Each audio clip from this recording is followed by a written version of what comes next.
जय बाबा ओशो। मैं थोड़ी सी एक उदाहरण से बात खत्म करता हूँ। जैसे कि मेरा शरीर नाभि से नीचे का भाग, नाभि से ऊपर का भाग, तो मैं नाभि के नीचे के भाग को निग्लेक्ट कर दूँ, उसका शोषण कर दूँ, उसकी अवमानना कर दूँ, उसका दमन कर दूँ, तो मैंने अपने ही शरीर का तो दमन किया। उसी प्रकार नर और नारी ये एक ही सिक्के के दो पहलू थे। एक नाभि के नीचे का भाग था, एक नाभि के ऊपर का, और दोनों मिलके शरीर होते थे। मगर मैंने अपने ही धड़े को काट दिया अज्ञानतावश, और स्वयं भी भोगा और नारी को भी प्रताड़ित किया। एक बहुत इंटरनली अज्ञानता थी मनुष्यता में, पूरे विश्व में आज तक कई हजार वर्षों से। तो मैंने लिखा कई युगों में ऐसा कुछ हुआ। तो लुटते अधिकारों पर नारी, भेदों के भाव पहचाना है। नर अंतस नारी पूरक है, एक मंजिल में जब जाना है। एक वाक्य है, जब दक्ष सुता के प्रेमी को उत्सव न बुलाया जाता है, अधिकार प्रेम करना है दमन, सती अग्नि जलाया जाता है। वहां भी नारी का अपमान है। दक्ष सुता, पार्वती जी का अपमान होता है। पर प्रेम यज्ञ और अग्नि को तो बिरले ने अनुमाना है। दूसरा एक बिंदु है नारी अपमान का हमारे शास्त्रों में। इक रजक कथक के भावों पर सीता की परीक्षा ही गई। उधर दक्षता का पहला बंद और यहां पर दूसरा बिंदु देखिए नारी अपमान का। इक रजक कथक के भावों पर सीता की परीक्षा आ ही गई। था पुरुष प्रधान समाज यहाँ, अतिक्रमण नारी पर छा ही गई।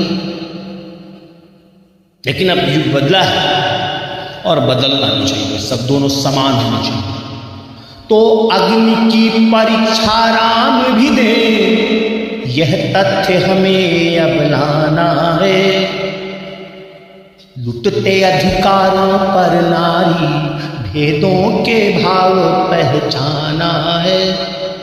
नर अंतस नारी पूरक है, एक मंजिल पर जब जाना है। तीसरा बंद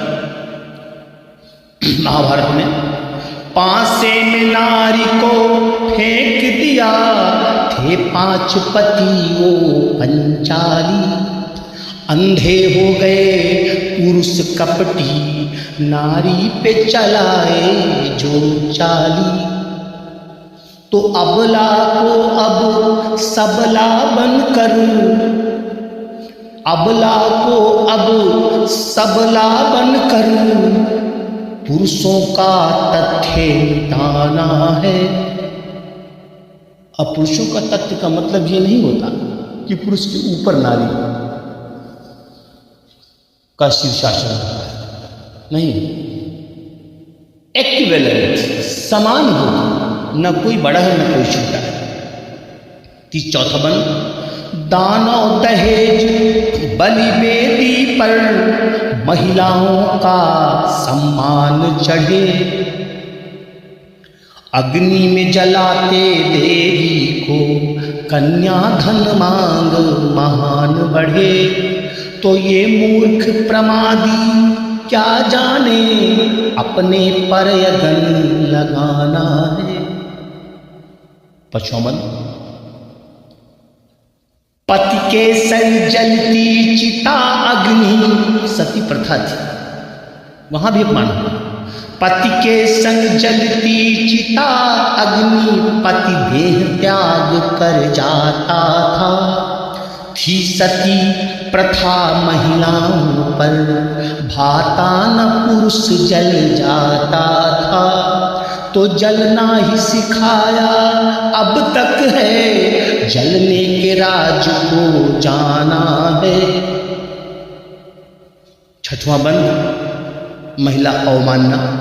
था पुरुष पर पुरुष कल्पना महिला ने, यदि महिला ने पर पुरुष की कल्पना की तो पर पुरुष कल्पना महिला ने की, तो वो पापिन शापिन डाकिनी है। और ये पुरुष ये धन्य महा बेश्या घर में यह पुण्य करे ये हाकिम है। यहां भी भेदभाव हुआ। पहला, जब दक्ष सुता के प्रेमी को उत्सो न बुलाया जाता है, अधिकार प्रेम करना है दमन सत्यगन जलाया जाता है। और कहते हैं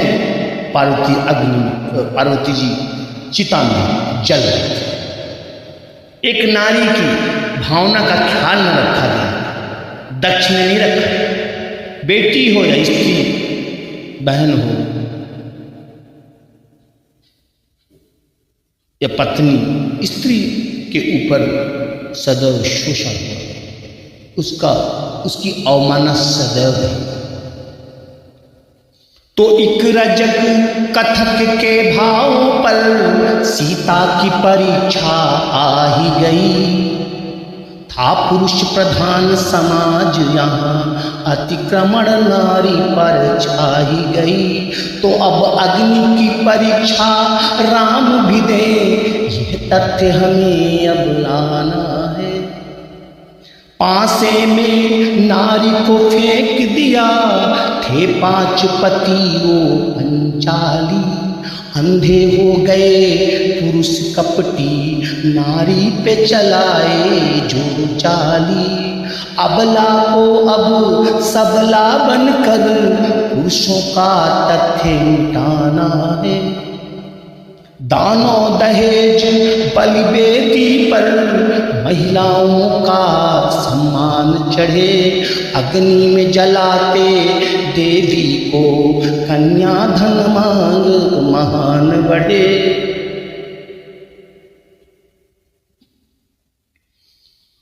पति के संग जलती चिता अग्नि पति देह त्याग कर जाता था। थी सती प्रथा महिलाओं पर भाता न पुरुष जल जाता था। अगला बंद, पर पुरुष कल्पना जो महिला ने की, तो वो पापिन शापिन डाकिनी है। और ये पुरुष ये धन्य महा बेश्या घर में यह पुण्य करे हाकिम है। हो गया बहुत अब बेहोशी, अब होश में तुमको आना है। तो पिंजड़ों में पर अब आनंद कहाँ, पक्षी तो चमन में उड़ते हैं। आनंद प्रेम है आजादी, मदमस्त गगन में उड़ते हो।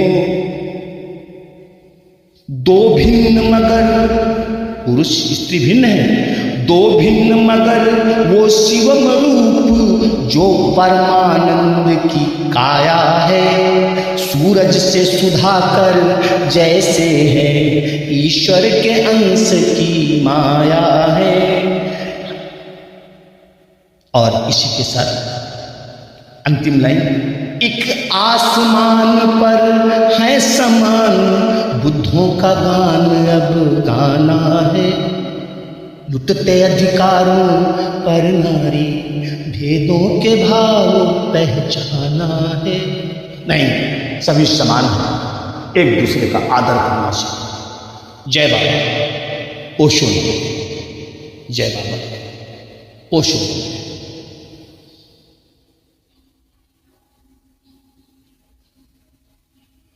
जय बाबा ओशो।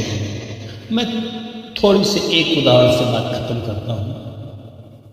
जैसे कि मेरा शरीर नाभि से नीचे का भाग, नाभि से ऊपर का भाग, तो मैं नाभि के नीचे के भाग को निग्लेक्ट कर दूं, उसका शोषण कर दूं, उसकी अवमानना कर दूं, उसका दमन कर दूं, तो मैंने अपने ही शरीर का तो दमन किया। उसी प्रकार नर और नारी ये एक ही सिक्के के दो पहलू थे। एक नाभि